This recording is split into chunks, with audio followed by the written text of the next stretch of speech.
கொண்டிருக்கிறது. இங்கே பார்த்தீங்கன்னா ஒரு அழகான நந்தி நமக்கு தெரிகிறது. அந்த நந்தியோட அழகை பார்த்தீங்கன்னா தெரியும்.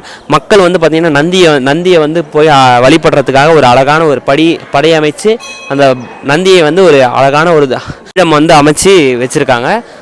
ஏன்னா வந்து பார்த்தீங்கன்னா சிவனை கும்பிட்றதுக்கு முன்னாடி வந்து பார்த்தீங்கன்னா நந்தி கிட்ட வந்து போய் சொன்னீங்கன்னா நந்தி கிட்ட சொல்லிட்டு தான் சிவனை கும்பிடணும்னு சொல்லுவாங்க. ஏன்னா வந்து நந்தின்றவர் வந்து பார்த்தீங்கன்னா ஒரு காடு மாதிரி, சிவனுக்கு வந்து ஒரு பாடி கார்டு மாதிரி. ஸோ அவர்கிட்ட சொன்னால் உடனே நடக்கும்ன்றது ஒரு ஐதீகம்.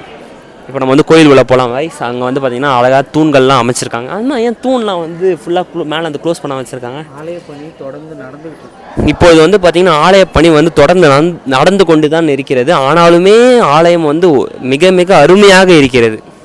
வா ப்ரோ உள்ள போகலாம்.